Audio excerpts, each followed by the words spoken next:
नमस्कार मित्रांनो, जंतर मंत्र यूट्यूब चॅनल तुमच्या सगळ्यांचं स्वागत आहे। आम्ही एका अशा आपलातून माणसाला बोलवलंय ज्याने मागच्या 2 वर्षात आणि या सुरुवातीच्या काळात म्युझिक व्हिडिओ इंडस्ट्रीमध्ये अक्षरशः धुमाकूळ घातलाय। ज्यांच्या गाण्याला अख्ख्या महाराष्ट्राने डोक्यावरती घेतलंय असा एक माणूस, त्याचं नाव आहे प्रसाद शिरसाट। नमस्कार प्रसाद। नमस्कार। आज प्रेक्षकांना तू तुझी ओळख करून दे। First of all thank you so much Pankaj की तू इथे मला इन्व्हाइट केलं। आणि खरं तर ॲक्च्युली आपण 1.5-2 वर्षापासूनचे मित्र आहोत। आपण 2 वर्षानंतर भेटतोय। तर मला ॲक्च्युली हे सांगायला आवडेल की तू सुद्धा एक म्युझिक डिरेक्टर आहे, उत्तम लिरिसिस्ट आहे। आणि जेव्हा गाणं रिलीज झालं तर तुझा कॉल आला होता मला की मी गाणं ऐकलं, गाणं सुंदर झालं। एक कॉम्प्लिमेंट असते, काय असतं की एक टेक्निकल डिपार्टमेंटमधून कोणाचा फोन येणं म्हणजे ॲज अ ऑडियन्सला तर आवडतंच, but as a music director मी एका म्युझिक डिरेक्टरचा फोन येणं की तुझं गाणं छान झालं, ही कॉम्प्लिमेंटच माझ्यासाठी खूप जास्त होती की जे जाणकार लोकांना कळतं त्यातला विषय। आणि येतो दुसरं तुझ्या प्रश्नाकडे की ओळख करून देणं इतकं खरं तर अजून मी मोठा नाही आहे किंवा अजून असं सांगण्यासारखं खूप काही कर्तृत्व नाही। असं 2 वर्षापासून तू आज म्युझिक इंडस्ट्रीमध्ये तुझं नाव होतंय म्हणजे तू कोणीतरी आहेस। पण हे लोकांना माहिती पाहिजे की पब्लिकला एक आतुरता आहे की नेमकं पडद्यामागे जो काम करतोय तो माणूस कोण आहे। तर आत्ताच तुझं जे मैत्रीचं गाणं आलंय, मला वाटतं त्या गाण्याचं नाव काय आहे? दोस्ती यारी। तर त्या दोस्ती यारी गाणं लोकांनी खूप डोक्यावर घेतलं, सध्या ट्रेंड येतोय त्याचा। आणि मग त्याच्या मागे पडद्यामागे कलाकार कोण आहे नेमकं? प्रसाद शिरसाट नाव आहे, पण हा व्यक्ती कसा आहे, हा व्यक्ती काय करतो, तर हे लोकांना माहिती करून घ्यायचं। म्हणून एक की तू कसा या इंडस्ट्रीत आला आहेस किंवा तू कोण आहेस, तुझी एक ओळख लोकांना माहिती व्हायला पाहिजे। फर्स्ट ऑफ ऑल थँक्यू की पडद्यामागच्या कलाकाराला तू आज स्क्रीनवरती आलाय। तर काही नाही, प्रसाद शिरसाट हा सर्वसामान्य घरातला एक असा मुलगा आहे ज्याचं स्वप्न होतं की म्युझिक डिरेक्टर व्हायचंय। इनफॅक्ट आहे आजही की त्या नावापर्यंत पोचायचंय, त्या नावाला साजेसं असं काम करायचंय की आपल्याकडून इंडस्ट्रीमध्ये किंवा आपल्याकडून एक फुल ना फुलाची पाकळी इतकं योगदान तरी झालं पाहिजे। तर म्युझिक डिरेक्शन हा माझं हे पॅशन किंवा आपला छंद म्हणू शकतोस किंवा आवड सगळ्यात जास्त। तर काही गोष्टींनी समाऊ घरातलं वातावरण असेल किंवा त्याच्यानंतर कुणाची आवड असेल तर तो छंद जोपासणं। तर ॲज अ म्युझिक डिरेक्टर काम करतोय सध्या, तर अजून त्याच नावाला थोडं मोठं घेऊन जाईल अशी परमेश्वराकडे प्रार्थना। तेव्हा याच्या व्यतिरिक्त तू म्युझिक इंडस्ट्री या व्यतिरिक्त तू अजून काय करतोस? बाकी काही नाही। म्युझिक इंडस्ट्रीमध्ये इस्टॅब्लिश होण्याआधी मी B.Pharmacy केलं, फार्मास्युटिकल, त्यानंतर MBA केलं पुण्याला, त्यानंतर मुंबईला 1 वर्ष जॉबला होतो, त्यानंतर परत नाशिकला आलो। आणि नाशिकला आल्यानंतर मग सध्या ठरवलं की आता आपल्याला आपलं करिअर किंवा पॅशनच फॉलो करायचं आहे, तर तेच करतोय। आणि सायमल्टेनियसली घराची जबाबदारी किंवा कौटुंबिक जबाबदारी म्हणून आपला साईड बाय साईड जॉबही करतो। अरे वा, क्या बात आहे, मस्त। आणि मला असं वाटतं की 2-3 वर्ष झाले तेव्हा पहिलं तुझं गाणं आलं होतं, मला वाटतं माझा मल्हार गाणं आलं होतं। आणि ते गाणं खूप चांगलं लोकांपर्यंत पोहोचलं आणि खूप चांगला प्रतिसाद लोकांनी तुला दिला होता। त्यानंतर मग बघितलं पोरी तुला पहिल्यांदा हे तुझं गाणं आलं आणि ते अखंड महाराष्ट्राबाहेर पण गाजलं। त्याच्या मला वाटतं 5-6 लाख लोकांनी तर रील केल्या होत्या। खूप चांगलं गाणं गेलं। आणि त्यानंतर आता फ्रेंडशिप डे निमित्ताने म्हणावं किंवा तुझा काही वेगळा प्लॅन असेल, यासाठी तुझे आता गाणं घेऊन आला फ्रेंडशिप डे निमित्ताने, ज्यामध्ये मला वाटतं मोठी स्टारकास्ट आहे, इन्फ्लुएन्सर लोक आहे, विशाल फाळे, ऋषी काणेकर आहे, त्यानंतर अजून आख्या जाधव आहे, नोबिता, असे बरेच आर्टिस्ट घेऊन तू ते गाणं बिग हिट मीडिया सोबत केलं। अगदी मोठा प्लॅटफॉर्म आहे म्युझिक बनवणाऱ्यांसाठी पण आणि म्युझिक ऐकणाऱ्यांसाठी पण, आणि म्युझिक व्हिडिओमध्ये काम करायला मिळावं यांच्यासाठी पण तो एक खूप मोठा प्लॅटफॉर्म आहे आणि त्यांच्यासोबत तू काम केलं। मला सांग की आतापर्यंत जेवढे गाणे बनवले किंवा जे तू लिहिलं, तुझं कंपोज तर अप्रतिम असतं, आणि आत्ताच लेटेस्ट जे गाणं आलं तुझं की दोस्ती यारी, त्या दोस्ती यारीत मी जेव्हा ते गाणं ऐकलं तेव्हा मला रिलेट झालं की अरे वा, एक मी म्युझिक कलाकार आहे, मी लिहितो, पण ज्या वेळेला एखाद्या कलाकाराचं आपण गाणं ऐकतो आणि ते मनापासून आवडतं, मला खरंच कौतुक वाटतं की तू ते सगळं प्रत्येक M1 M2 जो गाण्याचाही एक प्रकार असतो त्यामध्ये तू खूप भारी रिदम असेल, मेलोडी असेल, त्या गाण्याला कसं संगीतबद्ध केलं तू? किंवा प्रोग्रॅमिंग असेल, पण प्रोग्रॅमिंगच्या पहिले ते लिहिणं आणि लिहिल्यानंतर ते म्युझिकबद्ध करणं कसं जमलं तुला? आपल्या फील्डमध्ये काय असतं ना की आपल्याकडे म्युझिकला किंवा संगीताला सरस्वतीच म्हटलं ते काम देव आपल्याकडनं करून घेतो. खरं तर आपण फक्त एक मीडियम असतो. सो फर्स्ट ऑफ ऑल जेव्हा हे गाणं माझ्याकडे आलं ना, काही ठरलेलं नव्हतं, दोस्ती यारी हे टायटलही ठरलेलं नव्हतं, काय होणार काहीच नाही. पण माझा एक मित्र आहे रोहित शिंदे म्हणून, तो माझ्याकडे आलेला आणि तो मला बोललेला, डिसेंबरच्या आसपासची गोष्ट आहे, की दादा आपल्याला एक असं गाणं करायचं आहे. तर तेव्हा माझं नुकतंच ना हळद लागली गाणं आलं होतं आणि त्याच प्रोडक्शन. आणि हळद लागली गाणं पण माझ्या आठवणीत एक, सॉरी मी विसरलो, की हळद लागली पण लोकांनी खूप डोक्यावर घेतलंय, म्हणजे तुझं प्रत्येक गाणं हिट होतं. सो मग त्याच्यानंतर तो मला म्हटलं की दादा आपल्याला एक फ्रेंडशिपवरती गाणं बनवायचं आहे. अशी फ्रेंडशिप. मग त्यांनी ह्याच्यात काय होतं की त्याने मला सांगितलं की गाणं बनवायचं आहे, पण गाणं बनवताना हे डोक्यातच नव्हतं की असं गाणं बनेल किंवा असं गाणं बनवू, हा हे एमच नव्हता. पहिली गोष्ट तर सुरुवातीतून होती, पहिल्या 2 लाईनी लिहितानाच म्हणजे 1 महिना तर गाणंच लिहिलं गेलेलं नाही, 1 महिना इनफॅक्ट जास्त वेळ गेला त्याला. आणि मला त्याने एक डायलॉग दिला, अरे तो प्रोड्युसर चालत चालत चालत मरेल रे, तू मला गाणं तरी दे, लिरिक्स तरी दे, काहीतरी मी दाखवतो तिकडे. मी त्याला म्हणतो, अरे मला तू म्हणतोय, मला फोर्स करतोय, सगळं ठीक आहे, मला लिहिताच येत नाही, मला सुचतच नाही त्याच्यावरती काही. टॉपिकच असं आहे ना की खरंच तुला सांगायचं गेलं तर मी मैत्रीच्या बाबतीत एकदम भिकारडा माणूस आहे. माझ्याकडे ना मित्र आहे जास्त, माझ्याकडे आहेत मित्र, पण माझ्याकडे बोटावर मोजण्या इतकीच मित्र आहे. आणि मी जास्त ना कोणाच्या जवळ जातो ना कोणाला अटॅच होतो, पण ती लांब गेल्यानंतर ना इतका त्रास होतो, भयंकर त्रास होतो. तर माझ्याकडे बोटावर मोजण्या इतकीच मित्र आहे आणि त्याच मित्रांच्या जोरावरती मी आज इथे तुझ्या समोर बसून पॉडकास्ट देतो. त्याच फील्डने तू गाणं लिहिलंस? हां, त्याच फील्डने. ऍक्च्युली मला ना आठवत होतं की मी काय काय काय करू. इनफॅक्ट तो रोहित काय करायचा, मला ना व्हॉइस मेसेज पाठवायचा, व्हॉइस नोट्स पाठवायचा की माझ्या मित्राने मला आज अशी शिवी दिली, माझ्या मित्राने मला आज असं केलं, आमच्या कट्ट्यावरती आज असं झालं, तुला बघ हे जमतंय का, याच्यातून काही लिहिता येतंय का, बघ तुला. म्हणजे तुला हिंट देत होता तो, झालं असेल किंवा नाही असेल हा विषय वेगळा, पण तो की तू यावरती लिहू शकतोस असा वेगवेगळ्या प्रकारे तुला सांगत. सो मग जी माझ्यासोबत लिरिक्स लिहितेस मी तिला फोन केला आणि म्हटलं यार असं एक गाणं आलेलं आहे, पण ना मला त्याचं ना इनिशियल फेजच कळत नाही, मला आहे ना त्याचा ना मुखडा कळत आहे ना सुरुवातीचं काहीच कळत नव्हतं मला. तर मग तिने मला ना एक छान सजेशन दिलं, एक काम कर, तू तुझ्या आयुष्यातले जितके तुझे घट्ट मित्र आहेत ना त्यांना सगळ्यांना फोन कर, तू सगळ्यांना फोन कर आणि थोडं त्यांच्यासोबत एकदम कॅज्युअल असं त्यांना सांगू नको मी गाणं करतोय काय करतोय, तर त्यांच्यासोबत बोल तू.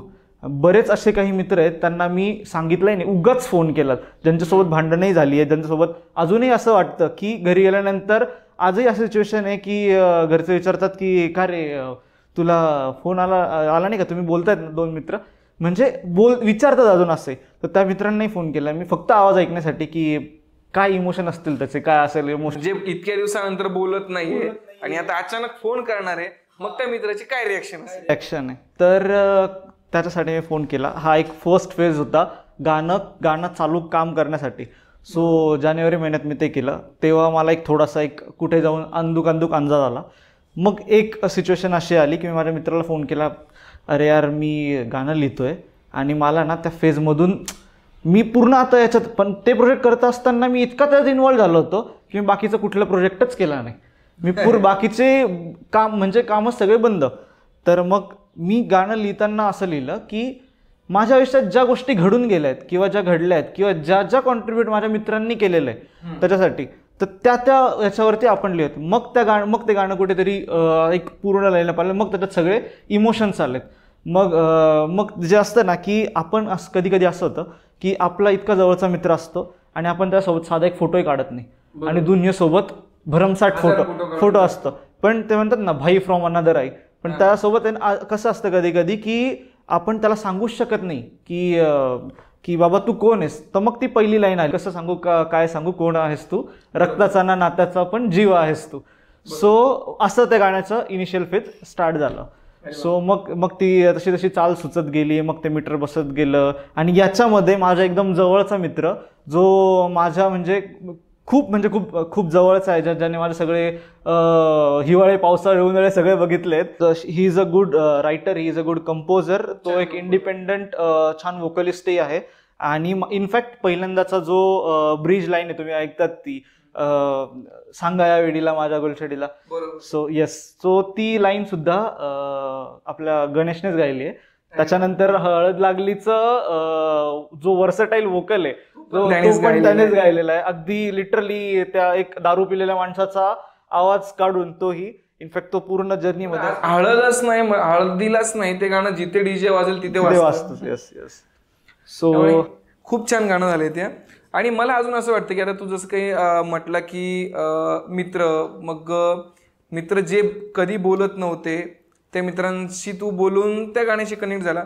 तर तुझे जवळचे मित्र आहेस, पण तू जे गाणं लिहिलंय मला असं वाटतं की फक्त लोकांनी स्टेटसला ठेवावं किंवा आपल्या मित्राला डेडिकेट करावं अशा कुठल्या प्रकारासाठी, म्हणजे कशा हेतूने तू ते गाणं लिहिलंस, किंवा ते गाणं लोकांना कसं अटॅच व्हावं, लोकांनी काय म्हणून त्याचा. खरं सांगू का पंकज तुला, हे गाणं नाव तेव्हा अप्रोच झालं होतं बिग हिट मीडिया, ना कोणी माझ्याकडे फक्त ती एक व्यक्ती झाली होती की मला हे गाणं पाहिजे. आणि ह्या सगळ्या याच्यामध्ये काहीच डोक्यात विचार नव्हता की कोणी स्टेटसला ठेवेल, कोणाला अटॅच होईल. हे गाणं असं झालं की हे मला फक्त स्वतःसाठी करायचंय, बस समाधान म्हणून असं झालं होतं माझं की हा नाही, माझ्या आयुष्यातला मित्र मला काय काय देऊन गेलं, मला जे सांगायचं आहे ना त्याला, तर मला त्याला सांगता येत नाही किंवा मी अव्यक्त आहे एवढा, तर ते मला व्यक्त माझ्या गाण्यातून किंवा संगीतातून व्हायचं. म्हणजे पहिलं गाणं हे लेखक किंवा त्याचा लिरिसिस्ट आणि संगीतकार हा जगत असतो. एक्झॅक्टली. ते गाणं तो जगतो आणि नंतर मग तो लोकांपर्यंत ते पोहोचवतं की तुम्हालाही ते फील करायचंय. राईट. पण मी बऱ्यापैकी असं बघितलंय की 100 पैकी 50% मित्र जे आहेत ते मित्र फक्त मैत्री ही दाखवण्यापुरतं करतात आणि 20-30% लोक आहेत ते जेमतेम कॉन्टॅक्टमध्ये असतात, ती एक मैत्री. आणि 15-20% मैत्री अशी असते की जीवाला जीव देणारी. बरोबर. तर तुला काय वाटतं की अजून असे प्रश्न आहेत जे अनुत्तर आहे की मी असं ऐकलंय की जे लोक दारू प्यायला एक पार्टीमध्ये बसतात आणि जेव्हा ते सोबत बसतात तेव्हा मैत्री घट्ट होते. काय वाटतं तुला याच्यावर? काय कितीपर्यंत सत्य असावं? खरं तर याच्यातला विषय असा आहे, तर पंक्तीतलाच नाही, मी कधी तो विषयच नाही, त्याच्यामुळे मला इतका अंदाज नाही. पण ही गोष्ट खरी आहे. आमचे जेव्हा मित्रमंडळ बसतात तर त्यांच्यातला एक जो असतो ना चकण्याला असतो तो बाजूचा, तर मग त्यांच्यातले इनफॅक्ट ते लोक असे म्हणतात की जो पितो ना तो वाईट नसतो, जो नाही पितला तो चत्र असतो.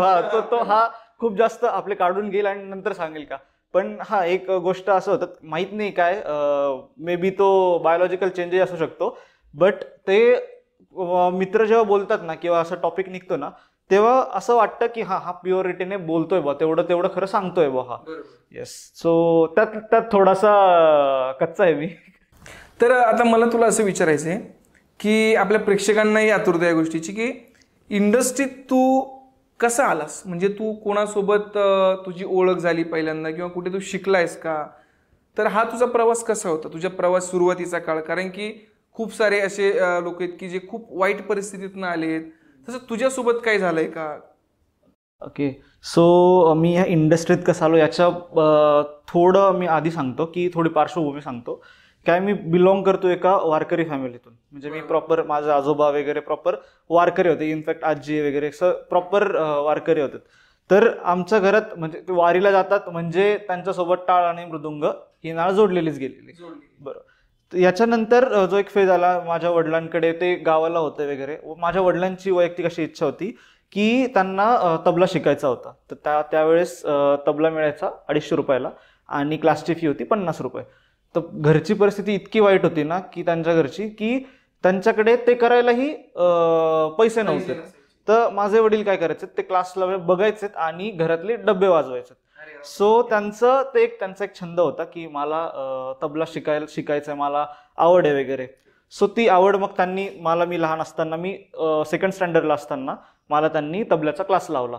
मला गाण्यातली, म्युझिकमधली त्यात बिलकुल रस नव्हता. मी जायचं म्हणून जायचो, कारण संडेला क्लास असायचा माझा, रविवारी क्लास असायचा. आणि तेव्हा माझे गुरुजी पंडित मृदुंगाचार्य श्री व्यंकटेशजी ढवण सर, तर यांच्याकडे मी क्लासला जायचो, तबला शिकायला जायचो.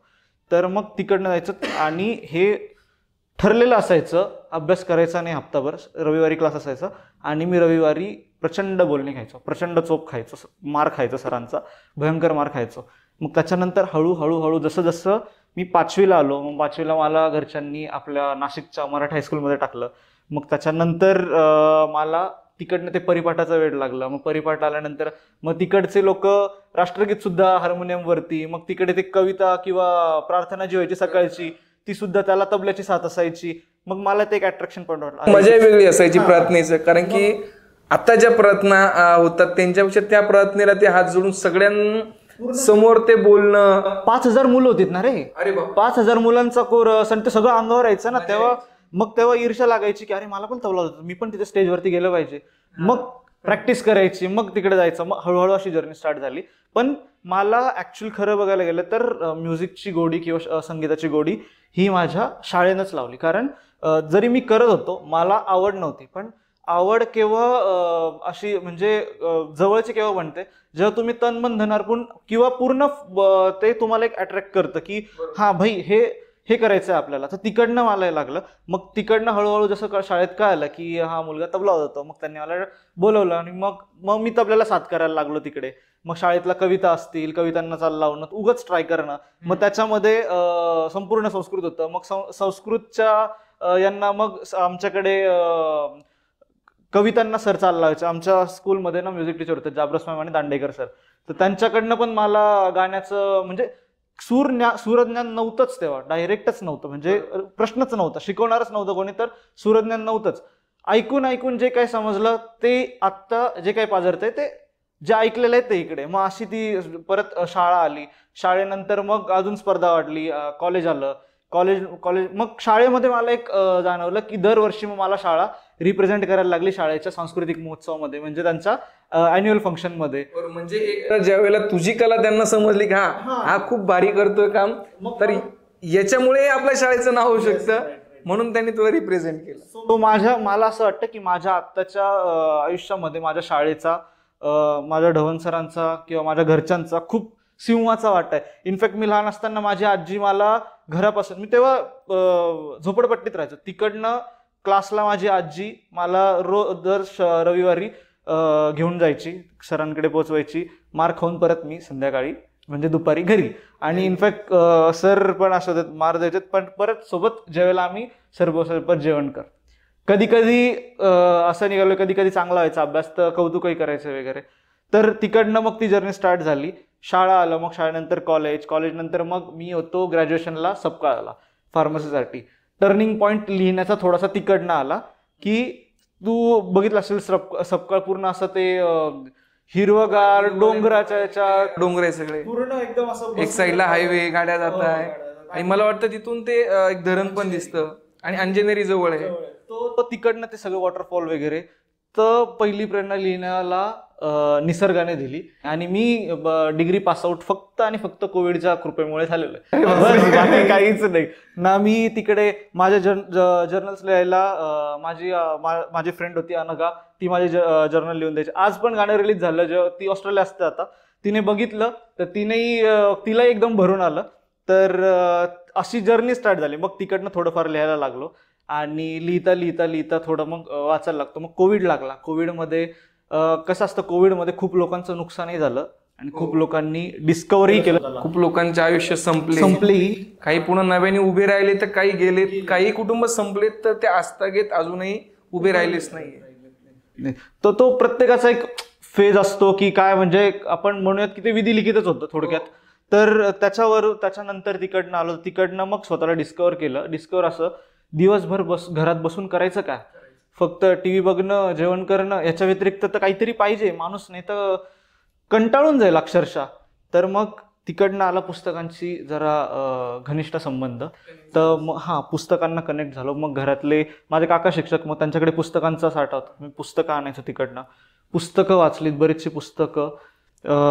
सगळ्यात माझं जवळचं कॅरेक्टर म्हणजे जे गाण्यात त्याचा उल्लेख पण आहे ते आहेत कृष्ण आणि कर्ण, म्हणजे यस तो युगंधर. मला असं वाटतं आता त्या विषयाकडे आपण वळूच मला तू पहिलं तुझं कंटिन्यू. मग युगंधर वाचलं, मग कर्ण वाचलं आणि मग नंतर शंभूराजे वाचलं. तर तुझ्यासाठी संभाजी महाराज हे खूप मोठ्या स्थानावर. मी खूप म्हणजे संभाजी महाराजांना मी भयंकरच मानतो, कारण त्या एका चरित्राने मला आत्ताच्या परिस्थितीत जगायचं कसं, किंवा काळ कसाही असला, रक्ताचं कोणीच नसतं, पण काळाला सामोरे कसं जायचं जेव्हा कोणीच नव्हतं. कारण की थोरले महाराज छत्रपती शिवाजी महाराज त्यावेळेला गेले होते आणि त्यानंतर मला वाटतं की आऊसाहेबही नव्हत्या. राईट. आणि जे मागे होते त्यांची स्वतःची आईही नव्हती, आणि जे मागे होते सावतर भाऊ असेल किंवा इतर सगळेच विरोधात गेले.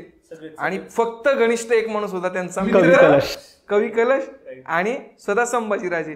त्यांनी दोघांनी मिळून जे काही केलं ते आपल्यातून सगळ्या जगालाच माहिती. म्हणजे महाराष्ट्राच्या भूमीपासून ते पूर्ण जगभरात छत्रपती शिवाजी महाराजांच्या नंतर जर कुणी असेल तर फक्त संभाजी महाराज, की ज्यांनी खूप युद्ध तर कुठलं हारले नाही, पण जो शेवट त्यांचा झाला तोही घातपाताने झाला. पण मला अजून एक विचारायचं, तुझा त्याच्यावरती अभ्यास असेल कदाचित, की तुझं आता ओळख तर सांगितली, सगळं झालंय. मला सांग की संभाजी महाराज आणि कवी कलश यांच्यातली मैत्री कशी निर्माण झाली? त्यांचा काही एक तो प्रसंग तुला आठवते की जो घडला होता काही? नाही, मी हे असं सांगू नाही शकत की कन्फर्म की कशी मैत्री, बट मी तुला हे नक्की सांगू शकतो की मित्र कसा असावा ना, एकतर कृष्णाने साथ करावी असा असावा, एकतर देव त्रिलोक्याचा स्वामी आपल्या विरोधात उभा आहे हे माहिती असूनही त्याची साथ सोडणार नाही अशा करण्यासारखा असावा. आणि तिसरा जर कोणासारखा असावा ना तर कवी कलश आणि संभाजी महाराजांच्या मैत्रीसारखा असावा. की किती बघ ना, रियालिटी किती आहे, रक्ताच्या नात्याने घात केला, पण त्या औरंगजेबालाही ठणकावून सांगतोय की जी शिक्षा आधी राजांना होणार होती ती त्याने स्वतःच्या अंगावरती आधी ओढली. म्हणजे त्यांना माहिती होतं मृत्यू समोर आहे, आपले काय हालाल होणार आहे माहिती होतं, मृत्यू डोळ्यासमोर असतानाही त्याला विरोध. राईट. बघ तुला सांगतोय, अजूनही अंगावर काटा येतोय माझ्या, की ही अजरामर मैत्री ही इतिहासांच्या पानामध्ये, म्हणजे ज्याला म्हणतात ना की काय आपण ज्याला खरंच मला शब्द सुचत नाही, लिहिलेले एक क्षण आहे की मला वाटतं की ज्या वेळेला जेव्हा औरंगजेबाचे जे सहकारी होते, त्याचे जे शिपाई लोक होते, ज्या वेळेला ते संभाजी महाराजांना टॉर्चर करायचे, तेव्हा कवी कलश ओरडून राहायचे की औरंग्या पहिल्यांदा काय करायचं ते मला कर, आधी मला वेदना होऊ दे आणि त्याच्यानंतर मग तुला माझा जीव जाऊ दे, माझ्या डोळ्यासमोर माझ्या राजाला काहीही करू नको. तो अनेक वेळा ओरडून सांगायचा, किंचाळायचा, रडायचा. मग असा मित्र होणे नाही. मला वाटतं की त्यांची भेट कुठेतरी अशा ठिकाणी झाली होती की जिथे कवी कलश उभे होते आणि मग कवी कलशांना सांगायचं होतं की त्यांचं स्वतःच तो कवी कसा आहे. तर मग कसं आपण सांगणार? मग त्याने जेव्हा संभाजीराजे होते, संभाजीराजांसमोर संभाजीराजे कसे आहेत याचं ते कवितेमध्ये काव्यात वर्णन केलं आणि ते संभाजीराजांना इतकं आवडलं की तेव्हापासून त्यांची घनिष्ठ मैत्री झाली. प्रसाद, पुढचा मला असं वाटतंय की तुला एक गोष्ट विचारायची होती की मैत्री हा सब्जेक्ट आपला सुरूच आहे, तर तुला कृष्ण आणि अर्जुन किंवा कर्ण दुर्योधन दोघांच्या पैकी कुणाची मैत्री भारी वाटते, की कुणाची मैत्री खरी आहे? कुणाच्याच मैत्रीवरती मला डाऊट नाही आहे. पहिली गोष्ट मला असं वाटतं मैत्री कृष्ण आणि अर्जुन किंवा कर्ण आणि दुर्योधन त्यापेक्षा मला असं वाटतं की मैत्री ही कृष्ण आणि कर्णासारखी असावी. म्हणजे जर आपला मित्र जर चुकीच्या वाटेला जात असेल ना तर तो कृष्णासारखा सारथी बनून आला पाहिजे प्रत्येक वेळेस, की त्याला विश्वास दिला पाहिजे की तू हे जे करतोय ना ते चूक आहे, तर तो कृष्णासारखा सारथी असला पाहिजे. मित्र तेव्हा सारथीच असला पाहिजे, स्वार्थी नसला पाहिजे. आणि त्याच्यानंतर जर मित्र जर अशा संकटात आहे आणि त्याच्या समोर त्रैलोक्याचा स्वामी जरी आलाय ना तरी मित्र करण्यासारखा पाहिजे, छाती उभा काढून की येऊ दे, किती पण संकट आलीत ना माझ्या मित्राच्या पुढे मी आहे, मी उभा आहे. तर तुझ्या समोर काळ जरी आला ना पहिला तरी मी उभा आहे इथे, तू काळजी नको करू. तुझ्या आजूबाजूला तुझे परके, तुझे कौटुंबिक नातेवाईक कोणी असू देत नसलेत तरी मी ह्या जगाच्या भूतलावर तुझ्यासोबत अपोजिटला देव जरी नसला ना सोबत तरी मी उभा आहे, काळजी करू नको. तो विश्वास पाहिजे. म्हणजे शेवटच्या क्षणापर्यंत कर्णाने जी दुर्योधनाची साथ दिली ती एक घट्ट मैत्री. पण मला असं वाटतं की ज्यावेळेला बघ तुला तो एक सीन आठवत असेल, आपण लहान होतो आणि गावात महाभारत लागायचं आणि ज्या वेळेला कर्णाचा घोडा दौडत यायचा त्याला तिकडनं दुर्योधनाचा दुसरा घोडा असायचा, दोन्ही रथ यायचे आणि जेव्हा जेव्हा कर्णाचा बाण निघायचा त्यावेळेला तिची जी दुर्योधनाची होती छाती भरून यायची, वा कर्णा आता बस, आता मी जिंकतोय, आता मी जिंकलो. म्हणजे जोपर्यंत कर्ण माझ्यासोबत आहे, म्हणजे मित्रावरती किती विश्वास असावा, जोपर्यंत कर्ण माझ्यासोबत आहे तोपर्यंत मी जगातला कुठलाही स्वामी येऊ दे मी हारणार नाही. पण ज्या दिवशी कर्ण संपेल त्या दिवशी माझं काय होईल याचा कदाचित दुर्योधनाने विचार केलाच नसेल, कारण की कर्ण इतका हुशार, इतका शौर्यवान आणि त्याच्याकडे सगळे अस्त्र होते. मग कर्ण कधी हारेल ही शाश्वती कोणालाच नव्हती.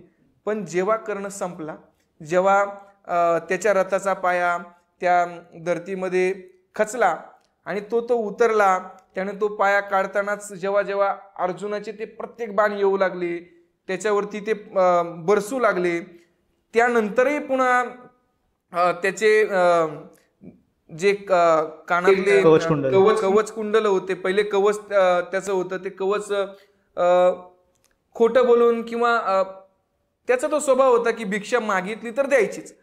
मग कर्णानं भिक्षा मागणाऱ्याला कधी खाली हात जाऊ दिलं नाही. कर्णाने ती भिक्षा म्हणून कवचही दिले, शेवटी कुंडल काढून दिले, पहिल्यांदा कवचही दिले आणि नंतर कुंडलही दिले आणि नंतर त्याच्यावरती इतके बाण बरसवले अर्जुनाने की तो शेवटी संपला.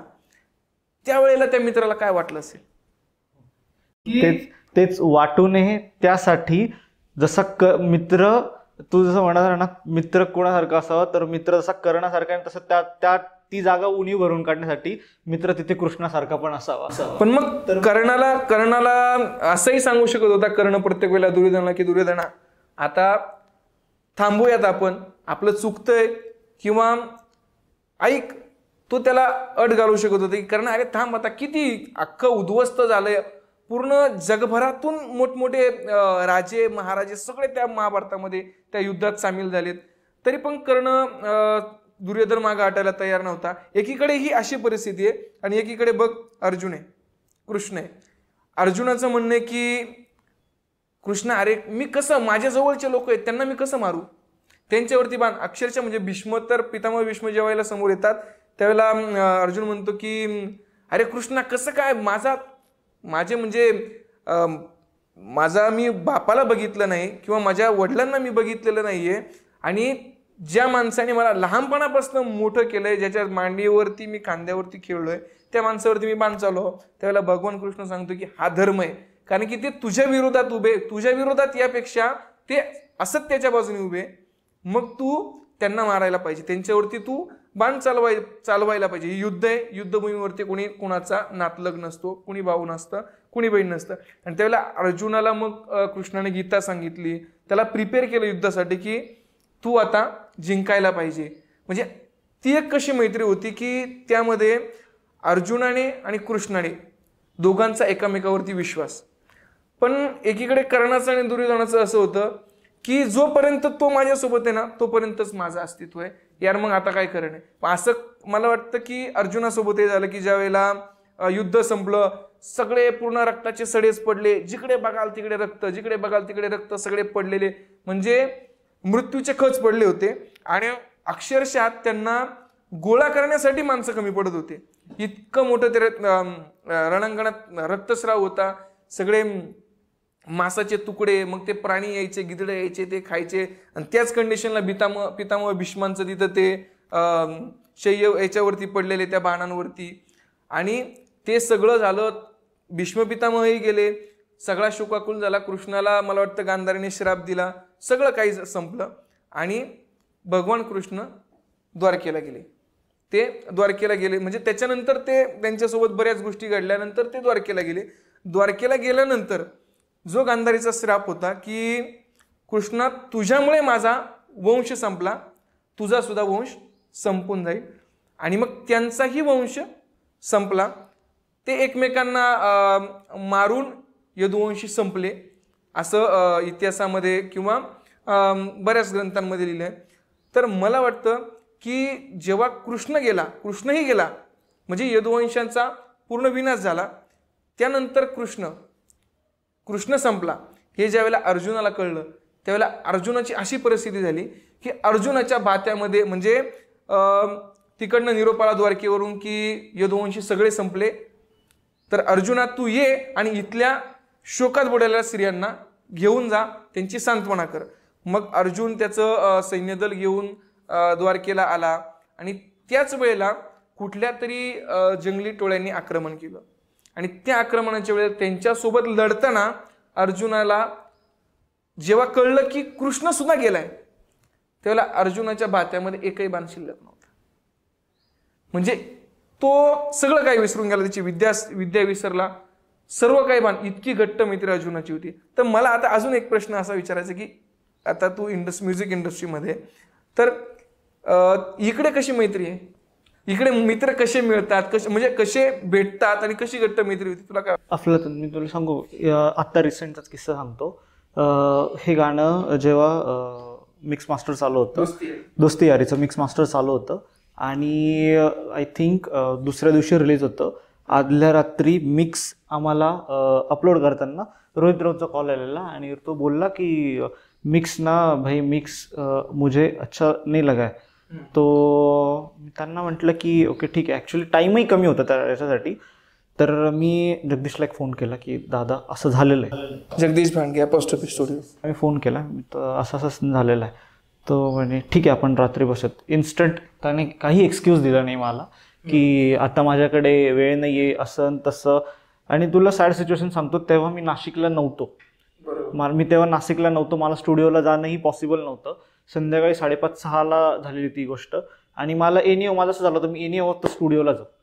तर जगदीश, गणेश आणि हे सगळे लोक रात्रभर म्हणजे रात्री 8 वाजता ते मिक्सला बसले पुन्हा आणि दुसऱ्या दिवशी 12 वाजेपर्यंत मिक्स करत होते. त्याच्यातलं एकही जण उठला नाही किंवा हे आला नाही. तर मला एक सांगायचं असं की बॅकएंडने जेव्हा मी नसतो ना तिथे, तर बॅकएंडने माझं जगदीशसोबतही खूप स्ट्रॉंग रिलेशन आहे, माझं गणेशसोबतही खूप स्ट्रॉंग रिलेशन आहे. हा, आमचे मतभेद असतील पण आमच्यात मनभेद नाही आहेत इतकं. म्हणजे मित्र पाठीमागे बोलणारे नसावेत, तोंडावर सांगणारे असावेत, तर पाठीमागे आपण नसताना आपलं काम करून घेणारे असावेत. राईट.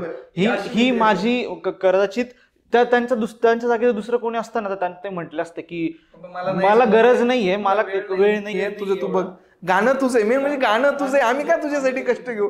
फक्त एकच फोन केला की दादा असा प्रॉब्लेम आहे. आणि तेव्हा खरं सांगायचं तर तोपर्यंत माझं गणेश सोबत बोलणं नाही झालं नव्हतं. मला जगदीश दादाकडनं कळालं की तो पण रात्रभर इथे थांबला होता. नाही, ऍक्च्युली जगदीशचा विषय असा आहे की जगदीशने मला वाटतं गुलाबी साडी असेल जे आज अख्ख्या जगात हिट झालंय, संजू राठोडचं, त्याचं पण काम त्यांनीच केलेलं आहे.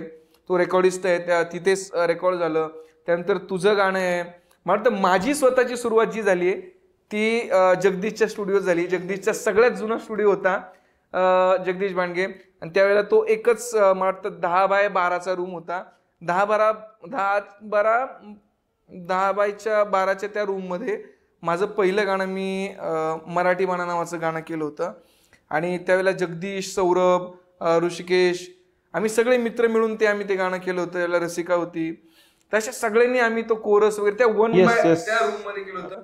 पण जगदीश इतका सपोर्टेड माणूस आहे, त्याने खूप सपोर्ट केला मला. जगदीश असेल, फेदर टच असे मित्र जवळ असावेत. फेदर टचचा शुभम असेल, सौरभ असेल, मला सुमित सर असतील.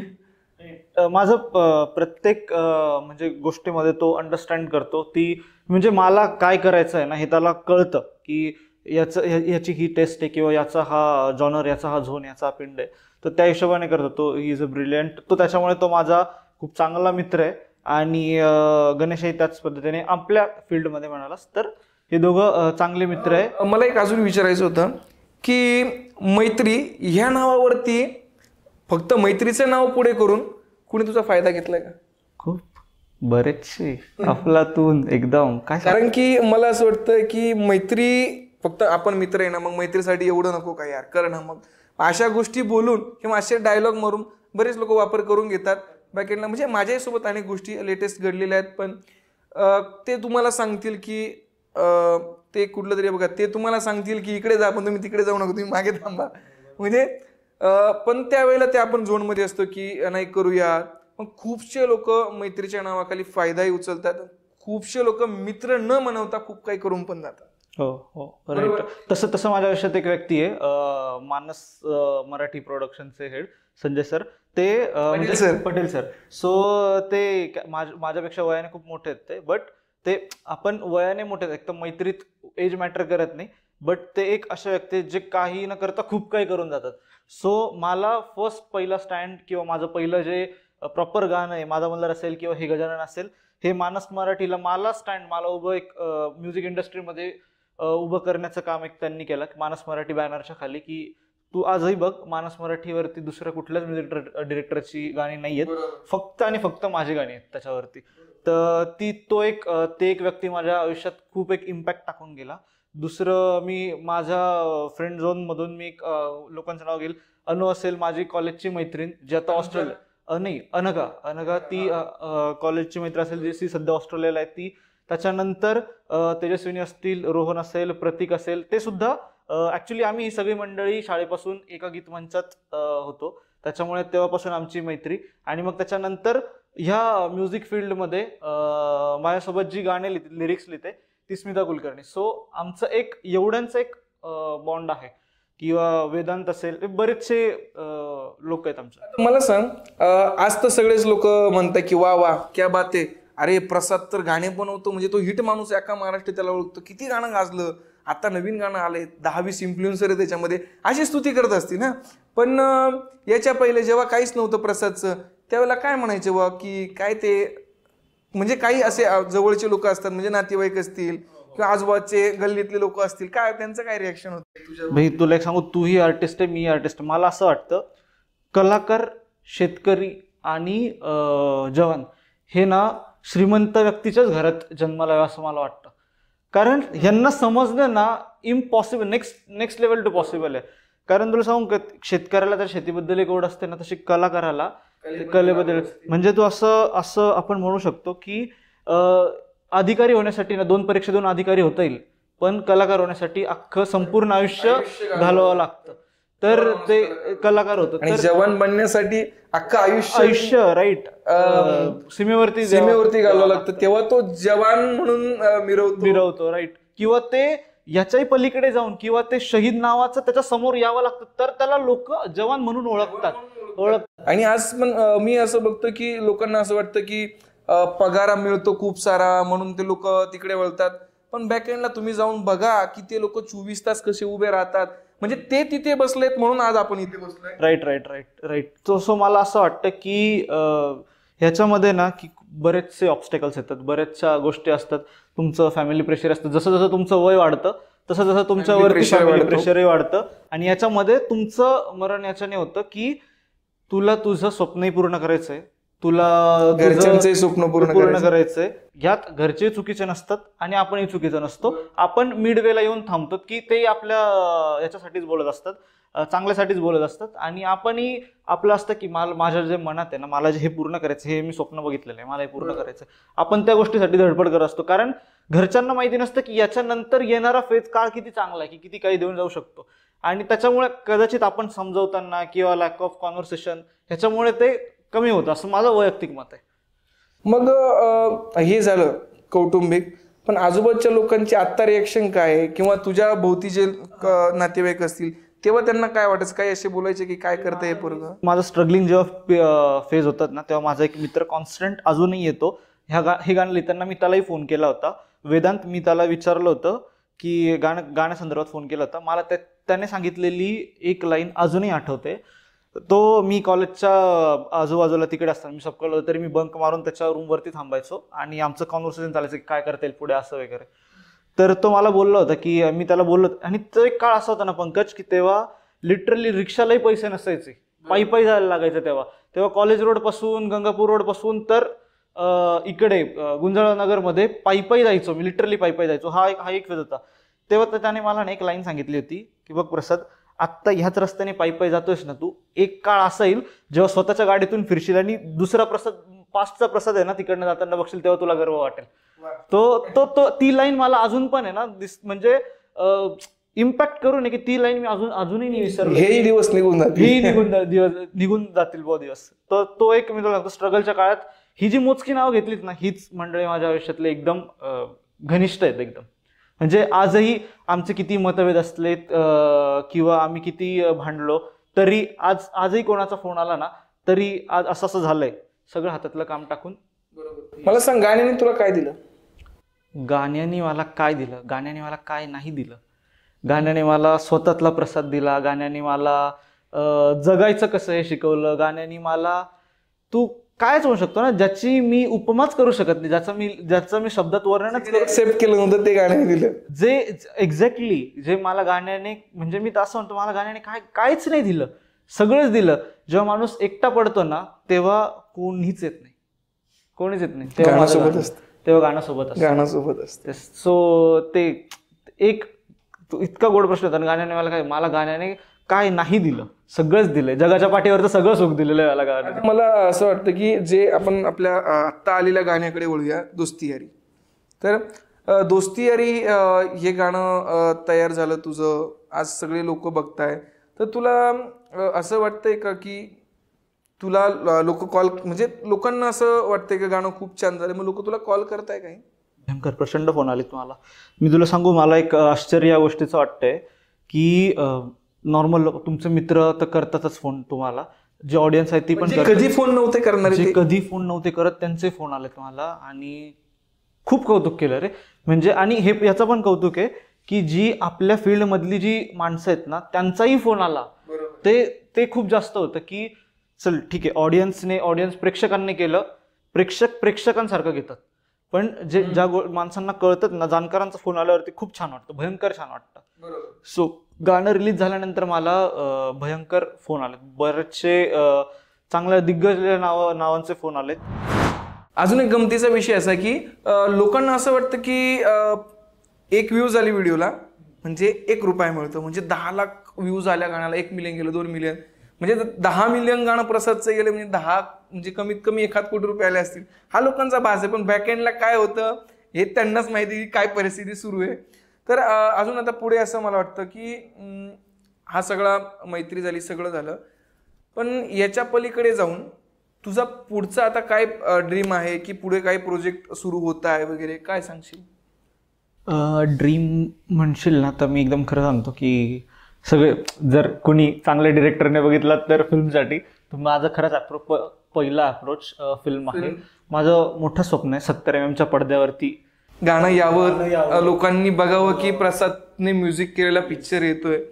मग तुला इकडचा काय कंटाळा आलाय काय नेमका म्युझिक इंडस्ट्रीचा व्हिडिओ? नाही, असं काही नाही. असं काही गाणं इकडे बनवायचंय, तिकडे बनवायचंय. फक्त हे जे गाणं आता युट्यूब पुरतं मर्यादित आहे, तर युट्यूब मोठ्या पडद्यावरती यावं, मोठ्या पडद्यावर लोकांनी ऐकावं. एक ती संधी शोधतोय मी. नक्कीच ती संधी तुला 100% मिळेल. प्लीज कुठल्या एखाद्या डिरेक्टरने बघितलं तर मला तेवढं काम द्या प्लीज. नक्कीच तुझं कामही चांगलं आहे आणि खरं म्हणजे तू लिहितोय चांगला. आणि मेन म्हणजे की तुझी माणसासोबत किंवा कुठलाही व्यक्ती भेटला तर त्याच्यासोबत बोलण्याची पद्धत, त्याच्याशी कनेक्ट होण्याचा जो तुझा स्वभाव आहे तो तुला नक्कीच पुढे घेऊन जाईल. आता अजून पुढं असं बोलूयात की जेव्हा जेव्हा तुझं गाणं रिलीज होतं किंवा 4 लोक तुझ्या वडिलांना भेटतात आणि ते असं काही बोलतात का की वा प्रसाद काय काम करतोय, किंवा याच्या पहिले असं काही वेगळं होतं का की यार ते प्रसादला काही काम बंद का बघायला, असं काही होतं का? ऍक्च्युली खरं तर आहे ना, सुदैवाने ही वेळ अजून माझ्यावरती आली नाही वडिलांवरती, की होतो मी तसं शाळेमध्ये थोडंसं स्कॉलर होतो, ॲव्हरेज स्टुडंट म्हणतात त्याला, तसं होतो. तर मग तिकडनं कॉलेज नंतर चालू असताना वडिलांना बाहेरचे लोक बोलले नाहीत, पण घरात हे कंटिन्यू चालू असायचं, जॉब बघ, आता तुझं MBA पण संपेल, आता जॉबकडे लक्ष दे, किंवा आता वडिलांचंही वय झालंय तर मग त्यांनाही जरा घरात बसव वगैरे, ही चर्चा चालू असतेच. पण मग त्याच्यानंतर मुंबईला होतो, मुंबईनंतर इकडनं जॉब लागला, मुंबईला होतो, मुंबईनंतर इकडनं आल्यानंतर मग ही गाणी वगैरे चालू झाली. आणि खरं तर पहिल्यांदा गाणं जेव्हा हिट झालं ना त्याच्यानंतर माझ्याकडे भयंकर प्रचंड प्रोजेक्ट्स आलेत. तर त्याच्यानंतर खरं मी एक गोष्ट ठरवली होती की काम थोडं करू पण क्वालिटीत करू. कारण तुला एक सॅड सिच्युएशन सांगू का, आपल्या ह्या इंडस्ट्रीची काय, आपल्याला ना सगळ्या गोष्टींना बजेट मिळतं, ऑडिओला बजेट खूप रडतात, लिटरली रडतात. म्हणजे व्हिडिओवरती ते 10 लाख घालतील, 15 लाख घालतील, मोठमोठे इन्फ्लुएन्सर घेतील, पण ऑडिओसाठी त्यांचे हात खुंटले जातात. ते करा, मला त्याच्यावरती आक्षेप नाहीच आहे. व्हिडिओ करा, व्हिडिओ सुद्धा एक छान तुम्ही करा, असल्याशिवाय ते ऑडिओ चालणार नाही. थोडस नाही, जास्त थोडस इम्पॉर्टन्स द्या कुठे ना कुठेतरी, कारण गाण्यावरती व्हिडिओ बनतो, व्हिडिओ वरती गाणं नाही बनत. कारण काय, जेव्हा तुम्ही ना कसं असतं माहिती आहे का, की जेव्हा माणूस सॅड असतो ना तेव्हा तो शब्दांच्या आहारी जातो, आणि जेव्हा खूप हॅप्पी असतो ना तेव्हा तो म्युझिककडे अट्रॅक्ट होतो. तो जेव्हा तुमच्या डोळ्यासमोर काही नसताना तेव्हा तुमचे कान टवकरलेले असतात, आणि जेव्हा माणूस एकांत असतो तेव्हा फक्त गाणंच ऐकतो. तर ते त्यासाठी ना कुठेतरी असं वाटतं की जी मंडळी बॅकएंडला काम करतात, not only as a music director मी, पण माझ्यासारखी अशी बरीच लोक आहेत जी बॅकएंडला पडद्याच्या मागे काम करतात. मिस असतील, एक्झॅक्टली, सगळे राईट. कारण मी तुला स्पेशली पॉडकास्ट मध्ये हे सांगेल की प्रत्येक गोष्ट माझ्या गाण्यात लाईव्ह करण्याचा अट्टाहास हाच असतो की सॅड सिच्युएशन आहे भावा, चांगले व्हायोलिनिस्ट, चांगले रिदमिस्ट रिक्षा चालवत आहेत, किती वाईट गोष्ट आहे, खूप वाईट परिस्थितीत, कामच नाहीये का. आपण म्युझिक डिरेक्टरचं जे काम आहे की जर हे काम करतोय ना तर आपल्या मागे 4 लोकांनाही काम मिळालं पाहिजे. तर आज ती एक म्हणजे येतात ना की आज मला काहीच हौस नाही 4 ढोलक लावायची, 10 ढोलक लावायची, 10 ढोल रेकॉर्ड करेल, उगाच रेकॉर्ड करेल, उगाच. म्हणजे टेक्निकली साऊंड वेगळा आहे ना तो साऊंड, म्हणजे अक्षरशः म्हणजे कुठेतरी हाताने डबड्यावरती वाजवणं आणि पद्धतशीर म्युझिशियननी तो फील देणं, म्हणजे बघ तू की आणि त्या 10 लोकांची पॉझिटिव्हिटी त्या गाण्यात असते. आणि सगळ्यात महत्वाचं, जर तू फॉर एक्झाम्पल एखाद्याचा सितारचा किंवा वीणेचा पीस आहे एखादा, तू तो कीबोर्ड वरती वाजवून त्याचा आउटपुट निघणारच नाही जोपर्यंत तो झाला वाजत नाही ना वीणेचा सतारचा, तोपर्यंत ती वातावरण निर्माण होत असते. ह्या सगळ्या अशा गोष्टी आहेत, आणि हे सगळं म्युझिकचं आज आपण मस्त चर्चा केली. तर आपण अजून एकच प्रश्न राहिला की तू कुणाकडे बघून इंडस्ट्रीत आलाय? मी खरं तर तुला सांगतो, माझं स्वप्न होतं म्युझिक डिरेक्टर व्हायचं आहे मला, राईट. म्युझिक डिरेक्टर म्हणजे काय हे माहीत नव्हतंच खरं तर, कशाला म्हणतात म्युझिक डिरेक्टर. आणि नंतर एक मी ज्यांना माझा आयडॉल मानतो की यांच्याकडे बघून मी इंडस्ट्रीत आलोय, आणि यांची गाणी ऐकून मी लहानसा मोठा झालोय. तर मी बऱ्याच लोकांचे ऐकलं, आपण तू RD साहेबांचं ऐकलं असेल, तू ऐकलं असेल, LP साहेबांचे मी ऐकलेत, लक्ष्मीकांत प्याराल, त्यानंतर रेहमान साहेबांचे ऐकलेत. बट मराठी चित्रपटसृष्टीला एक अशी जोडी मिळाली ना की जिने मराठी चित्रपटसृष्टीला एक वरदानच मिळालंय, ज्यांच्यापासून मी खरं तर ते खूप सारी भांडी पडलेली आहेत आणि ते वाजवत आहेत 2 जण, आणि एक मस्त मागून 10-15 लोक त्यांच्या सोबत त्यांना साथ देत आहेत, आणि एक जण मध्ये सिंगर गाणं गातोय, आणि ते जे एक्सप्रेशन, ती जी आत्मीयता, ती क्वालिटी, ती गाण्याबद्दलची ओढ, आणि स्पेशली लाईव्ह म्युझिकचा जो क्रेज लागला ना, कशाला म्हणतात, तर मी मला माझे म्हणजे ज्याला म्हणतात ना की ज्यांना बघून मी लहानचा मोठा झालो, ज्यांची गाणी ऐकून मी लहानचा मोठा झालो, त्या अजय अतुलला बघून मी या इंडस्ट्रीत आलेलो. अरे वा. नाही, अजय अतुल सरांचा तर विषयच नाही. म्हणजे मला वाटतं ते पण पहिला चित्रपट त्यांचा नाशिक मधनं झाला. राजीव पाटील सर होते तेव्हा, राजीव पाटील सरांचं त्या फिल्मचं नाव होतं सावरखेड गाव. नंतर त्यांच्यासोबतच पुन्हा त्यांची फिल्म झाली जिथे उपेंद्र लिमये जोगवा. म्हणजे नाशिकने म्युझिक इंडस्ट्रीला खूप काही दिलं. आणि बेसिकली आज म्युझिक इंडस्ट्रीमध्ये जर कोणी गाजत आहे, आपला हा झाला समजा, आज जगभर गाजलं आपल्या याचं गाणं संजू राठोडचं गुलाबी साडी झालं, तू झालास, अजून ब्रह्मा आहेस, अशी खूप सारी लोक. पुन्हा अजून की खानदेशी गाणे आज तर म्हणजे पूर्ण म्युझिक इंडस्ट्रीवरती राज्य करू नये. तिकडे मला वाटतं काय त्यांचं नाव, खानदेश मधले जे म्युझिक डिरेक्टर आहेत, तर SK म्हणून ते म्युझिक डिरेक्टर आहे. यांची अशा खूप लोकांनी नाशिकमधनं खूप तगडं काम सुरू आहे. असंच काम सुरू व्हायला पाहिजे. आणि खरं तर ना नाशिकने जगाला खूप काही दिलेलं आहे, अजून का त्याला लोकांना ती एवढं माहीत नाही किंवा लोकांना त्याची जाण नाही की नाशिकमध्ये काय. म्हणजे चित्रपट सृष्टीची सुरुवात जर भारतात ती पण नाशिकपासून झाली.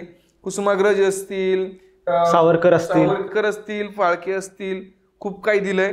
आणि म्युझिकही नाशिकमधनं खूप चांगल्यापैकी आता दणकेबाज सुरू आहे. आता आमच्या वेळेला तेव्हा काही नव्हतं. आता म्हणजे मी इंडस्ट्रीत 8 वर्षापूर्वी आलेलो. त्यावेळेला अक्षरशः खूप फिरलो आम्ही, खूप म्हणजे इतकं फिरलो की त्या अंधेरीला मग ते जाणं असणं, मग पैसे संपणं, मग कुठेतरी घरी फोन करणं, घरी कुणाकडे ATM सोबत नेलं पण ATMचा पासवर्डच कुणाला माहित नाही किंवा पैसेच नाही. शेतकरी फॅमिली, म्हणजे मला कधी तर मुंबईपेक्षा पुणे अवघड वाटायचं त्यावेळेला. आता खूप बदल झालाय. आता बदल झाला म्हणजे आता अवघड पण झालंय आणि सोपं पण झालंय. ओळख झाली म्हणून सोपं आहे, पण ओळख होऊनही अवघड आहे, कारण की जे घडतंय पुण्यामध्ये त्या गोष्टी झाल्या. तर तो असा माझ्यासोबत जो किस्सा घडला होता, इंटरेस्टेड होता. मग आम्ही ती मीटिंग झाली, मग त्याने मला पुन्हा पैसे दिले, मग तिथून मी घरी आलो. म्हणजे मी लिटरली, आणि त्या रात्री असा घडलेला किस्सा की म्हणजे म्युझिक मध्ये आपण कलाकार किती काय काय करतो तो घडलेला किस्सा की मी संध्याकाळी घरी आलो आणि म्हणजे नाशिकला उतरल्यानंतर रात्री मला 1-1:30 वाजला होता. मी घरी कॉल करायचो, थंडीचे दिवस, कुणीच कॉल उचले ना. माझ्या भावाला कॉल केला, त्यानंतर पहिल्यांदा म्हटलं अरे येतो का घ्यायला, तर तो बोलला अरे एवढी थंडी वाजते तू एवढ्या रात्री झाला, मी नाही. त्याने फोन स्विच ऑफ केला. मी तिथून पायी बगूरपर्यंत, बगूरवरून मग असंच 1 to 1 पहाटेच्या ते कामगार लोक जातात, त्यांना गाड्यांना हात करत करत करत करत मग घरी मी सकाळीच मला वाटतं 7-7:30च्या दरम्यान घरी पोहोचलेलो. म्हणजे असे खूप घटना घडल्यात. तर छान वाटलं तुझ्यासोबत बोलून. थँक्यू. तर पुन्हा एकदा आपण भेटूयात. असं अजून सांगायचं की आम्ही आमच्याकडे प्रत्येक पॉडकास्टसाठी जे गेस्ट येणार आहे त्यांच्यासाठी एक छोटंसं गिफ्ट ठेवलं. ते गिफ्ट म्हणजे खूप संपत्ती खूप मोठी नाही, पण ती मानलं तर सगळ्यात मोठी संपत्ती आहे. आम्ही प्रत्येक जो कोणी लेखक येणार आहे किंवा पॉडकास्टसाठी म्युझिक डायरेक्टर असेल किंवा कुठल्याही क्षेत्रातला माणूस आहे त्यांच्यासाठी आम्ही छोटंसं पुस्तक गिफ्ट देतोय. तर आज तुला पहिलंच पुस्तक माझ्या मित्राचा जो खूप चांगला लेखक आहे सुमेध, त्याचं पुस्तक आम्ही तुला मी आमच्या पूर्ण टीम कडनं गिफ्ट म्हणून देतोय. निळावंती नावाचं पुस्तक आहे, महामाया निळावंती, आणि त्याने खूप चांगल्या प्रकारे लिहिलंय. नक्कीच तुला हे आवडेल. नक्की. Thank you so much. आणि हो, जंतर मंतर या पॉडकास्ट यूट्यूब चॅनलला आणि इंस्टाग्रामच्या पेजला फॉलो करायला विसरू नका. नक्की जाऊन सबस्क्राईब करा आणि भरपूर लाईक्स करा.